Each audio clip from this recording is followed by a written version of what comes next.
You spend about a third of your life asleep. For roughly 8 hours a night, you are not eating, not drinking, not talking, and it is easy to assume your mouth is simply resting. It is not. While you sleep, your mouth shifts into a different mode. Saliva slows to a trickle. Muscles that should be quiet sometimes are not. The way you breathe can change without you ever noticing, and whatever happens in those hours does not stay in the night. It tends to show up the next day, and over the years, in ways most people never trace back to sleep. This is the episode about the version of your mouth you never see, the one that is, in its own way, awake while you are not.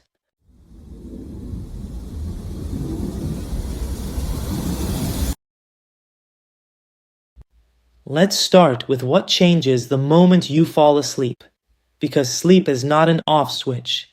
It is an active process.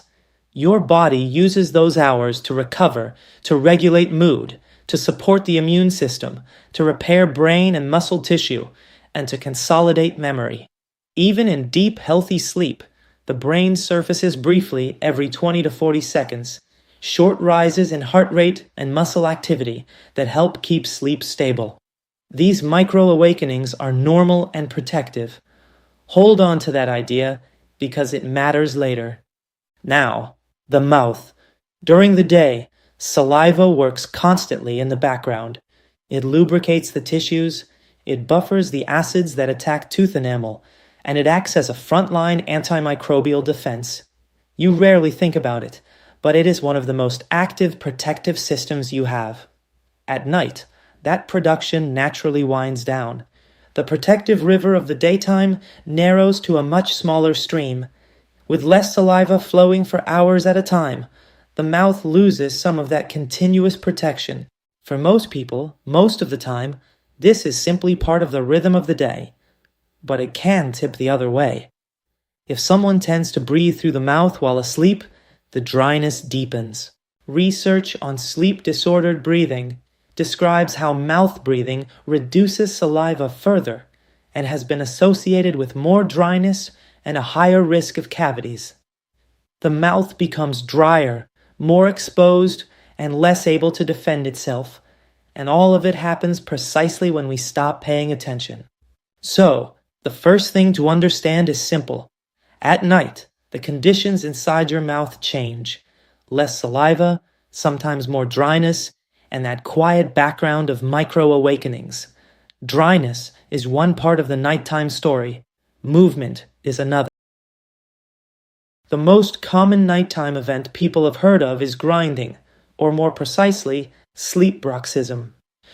It is a brief, repetitive grinding and clenching of the teeth during sleep, and it is more common than most people assume. Estimates suggest it affects somewhere around 8 to 12% of adults, and tends to become less frequent with age. A popular explanation is short. Stress. You grind because you are tense, and stress can certainly play a role. But the science points to something more interesting and more physical. Sleep bruxism behaves less like an emotional habit and more like a sleep-related movement, one that is closely tied to those micro-awakenings we just talked about. Researchers track it through what they call rhythmic masticatory muscle activity, essentially a recurring pattern of activation in the jaw muscles during sleep. And when they look closely, they often see a sequence unfold, a rise in the activity of the body's stress and arousal system minutes beforehand, a brief surge in brain activity seconds before, a quickening of the heart, and then the jaw muscles engage.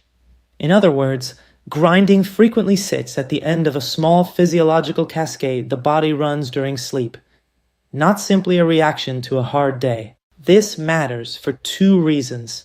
First, it reframes the problem.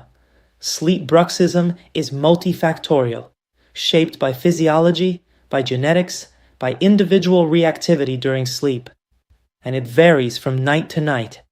There is rarely a single, tidy cause. Second, it is a caution against over-reading the signs. Worn-down teeth are often blamed on grinding alone, but tooth wear by itself is not a precise diagnosis. Wear can also come from acid exposure, from dryness, from other sources entirely. So the honest position is a careful one. Grinding is real. It is worth identifying, but the story behind it is more complex than you must be stressed. In an earlier episode, we looked at the difference between breathing through the nose and through the mouth, and how it can shape the way the face develops. Tonight, the angle is narrower and more specific. What breathing does inside the mouth while you are actually asleep. Sleep disorder breathing, which ranges from snoring to repeated pauses in breathing, is common, and it becomes more frequent with age. When breathing is disrupted at night, mouth breathing and dryness often travel alongside it. That connects directly back to where we started, a drier mouth for longer with less protection. Here is where it gets genuinely interesting and where prudence matters most. Sleep bruxism and obstructive sleep apnea, the more serious form of disrupted breathing, frequently appear in the same person. Co-occurrence has been reported in roughly 30 to 50% of adults studied. It is tempting to draw a straight line and say one causes the other, but the evidence does not support that. As the current literature puts it plainly, a clear cause and effect relationship between the two has not been demonstrated. What seems more likely is that they may share a common thread, those sleep arousals, rather than one simply driving the other. There is even an early hypothesis that jaw activity might briefly help reopen the airway, but that idea is still being investigated and is far from settled. There is one more nighttime thread worth naming carefully. In some people, acid rising from the stomach during sleep, reflux, has been shown in small studies to trigger grinding. Again, this is in some people it may, not a universal rule. And a clear line has to be drawn here. Grinding on its own is not a life-threatening condition. Disrupted breathing during sleep can be a medical one. A dentist may be among the first to notice signs that point toward it.